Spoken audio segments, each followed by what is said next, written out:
name is Wes Rodriguez. And I'm Marin Florez. And this is Secret Swim with S&AM.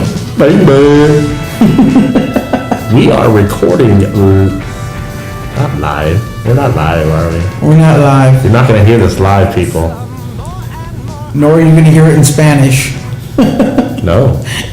Although if you spoke Spanish where we're at, you'd probably be doing a lot better. Yeah, you're right. Marin Florez and Wes Rodriguez. Both do not speak very good Spanish. We are failures in the Latin community. And in life in general. So we're recording in the Riverside Community Hospital.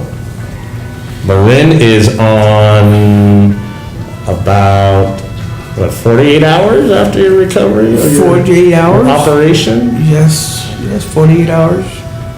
Give or take a few hours. So, yeah. So how'd it go? Tell everybody. It was a success. It was a success. Everything went well. They rolled me in there about 4 o'clock Thursday afternoon, and it was about a 3-hour procedure. And then I came out, and they actually kept me asleep. Yeah, they did. Actually, until yesterday, I woke up. I probably came to around 6 o'clock in the evening, I think.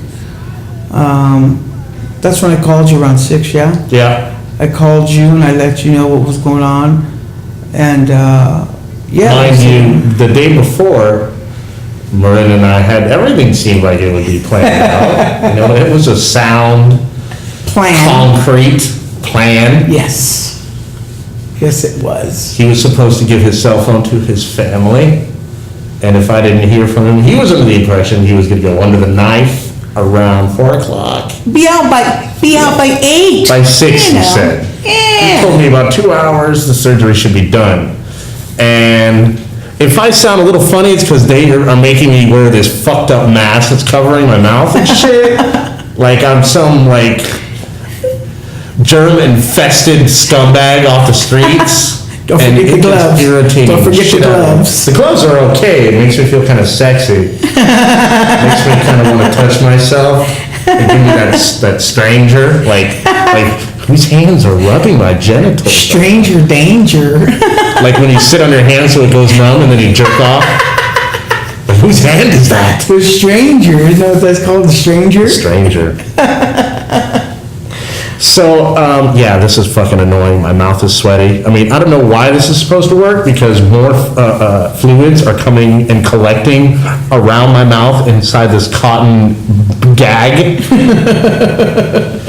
But anyways, so it was about 6:30 when I got home, expecting to give Marin's cell phone a call, and if I didn't get him directly, I would be able to speak to his family and get a good idea of, and in my mind I'm thinking, they're probably not going to know too much, they probably aren't going to be able to go up into the surgery room or the post-op room and get too much information, so I was prepared to be let hanging. However, he didn't answer his phone, and his phone went straight to voicemail, which was very startling. So I'm immediately well, what the fuck? And in my defense, I turned it off to save battery. Not that it makes any excuse, but no, because you can plug it in right here and talk while it's plugged in and shit. Well, no, what happened was, God forbid you let everybody know that you're okay. Right, and maybe with a message or something. You know what? I'm so sorry. Or corresponded through family. Right. But or tell Bryce to give me a call. My plan was actually, like you said, my plan was I was going to give the phone to my dad, and how that was going to take place. And I think it was one of those times where I totally blanked out. You're like, fuck you, Wes. I'm going to get high. It's the 5 years since I've gotten high. Let me enjoy this. I didn't want to talk to anybody. I'm just going to sit here in this warm blanket of narcotics. I'm going to give him a gang of shit right now because he can be high and I can't. So I'm going to take it out on him. This is one of those times where I cannot retaliate. So I'm at home. The first thing he asks me when he walks in here, are you high, Marin? Are you high, Marin?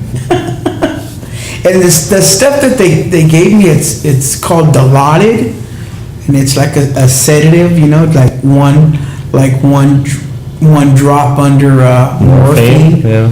And it just makes my nose itch and my love that feeling, skin man. itch, you know. I love that, but it's not like a cat scratched you kind of itch. It's like a light layer of electricity going through your body, and it feels so good to scratch it. Like when you get that little tingy itch under your balls, and then you just rub it. And it feels good to rub your balls, so you kind of drag that moment on longer than it needs to be. Oh, I'm gonna scratch my balls right now. But that's where my head's at right now. So I was fucking 36 hours into, all right, well, who's gonna take over from Marin? You know what? I'm gonna have to do a show in honor of his memory. Can you feel the love, people? Can you feel the love? And it wouldn't be right just to fill his shoes, his position yet, so I'm just gonna have to fucking just wing it by myself for a while. I can do this, right? I can do this on my own. It'll be all right. You know, I'm gonna be like broken up, but there'll be like a concrete memory of him out on the internet. Anybody can listen to at any time. It'll be great. His memory will live on. Death is good for business. Do you know how many albums we can sell? You know. Here are the last recordings. I don't know why, but I don't think this measures along the lines of like 2-pack. Right. Coming back to, did I say 2-pack? 2-pack. You did say 2-pack. That's okay. I'm not black. I don't have to pronounce it correctly. I'm the one who's loaded. You're not. 2-pack. So Marin made it out fine, and how did Adele do? She did. Just to keep everybody updated, Marin needed a kidney replaced because both of yours were shot out. Gone, completely gone. Because of your overdoing. My drug-addled, misspent youth and 20s and 30s. So for 5 years, you've been on dialysis? I've been on 5 years. And real quick, just explain to everybody what dialysis is. Dialysis is literally, I had no kidney function. What does the kidney actually function as? The kidney it's connected to your urinary tract. Basically, it filters filters the urine, and without it, you can't pee. And so your blood runs through your kidney, and all the toxins go through and pass through, and that's and then your blood is recycled back into your body, and what's left over is what's urinated out. Correct? Right. Okay. And so without that, what I had to do was go to a dialysis center. I'd go 3 times a week, and I have 2. They're called buttonholes, and that's where they put the needles in my arm. They're 16 gauge. You can imagine it's a 16 penny nail. I don't know if you know that. No, not a 16 penny nail. A 16 gauge needle, like the one you start out when you get pierced. A 16 gauge nail are those fucking long ass, thick ass. These things are there. Not, dude, a 16 gauge nail is the size of a fucking, like a chopstick. Okay. I had a fucking spike stuck in my arm. Okay. 16 gauge is like when you get your ear pierced, that's starting gauge. It's bigger than that, right? I can't convey to the audience. I don't know how to. Paperclip? No. Okay. Listen. You know the inside of a pen. Okay. A plastic tube. Yeah. A little thicker than that. Okay. That's about how thick it is. So. And this stays under your skin. Yeah, they stick connecting to your veins. Yeah, they stick 2 of them. They stick 2 of them in. One's for input, one's for output. Okay. And they pull the blood out. It runs through a machine which cleans and filters my blood, and then puts it back in my body. I ran a nocturnal program, which is a nighttime program. So I ran for 6 hours. I'd run from 7 at night to 1 in the morning. About how many times a week? 3 times a week. I'd go Sunday, Tuesday, and Thursday. And so So you could imagine how limited your life has to be. Yeah, and if every other day you're expecting to be at a certain location near your home, that pretty much limits Yeah. you to staying within your town. yeah. So when's the last time you've been to Vegas or anything like that? More than 5 years. Wow. More than 5 years. But I will be going back in December. To Vegas? Yeah, to get married. Okay. So that's happening.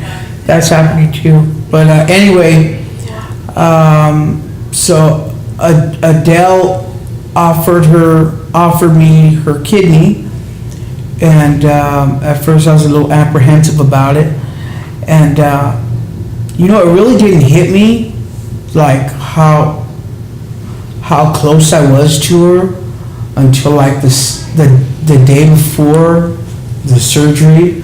I was like crying just like all day, dude, just like literally crying, and like one of the nurses came in and they're like, what's the matter? You're real uppity and joking. And I said, there's a part of me that I wish it was somebody else, like a stranger or something. Fuck yeah. Because if something happens, something goes wrong, it's like, fuck, And so Pulling George Lopez. yeah, and it was just, so I was really emotional about it. I really was. Because I am an emotional person. I try to keep it under wraps for the most part.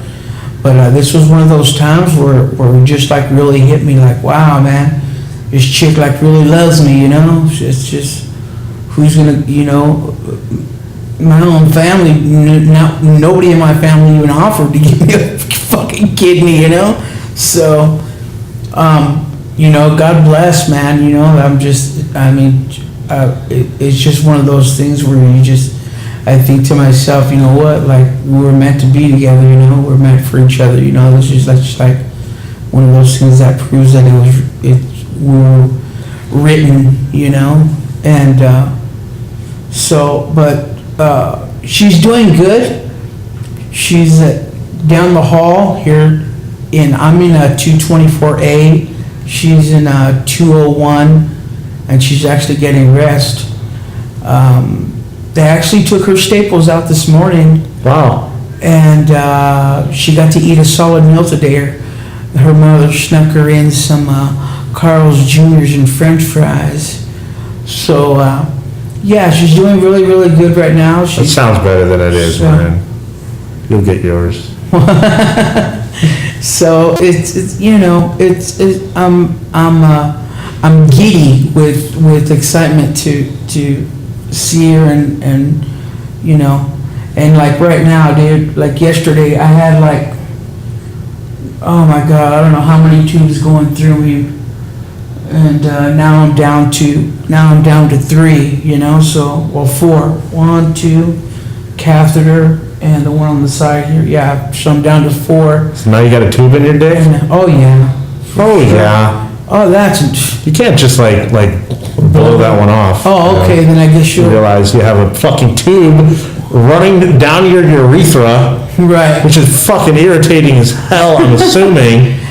You know what? Surprisingly, I didn't even know it was there. I actually had, when they told me to be careful, and I was like, really? So I lifted and I looked and I go, oh fuck, I can't ever tell. It's not really uncomfortable. I mean, it's not as uncomfortable as I would think it was. Now the enema, the infamous enema, that's a different story, man. So, but I got through it I did one the night before the surgery.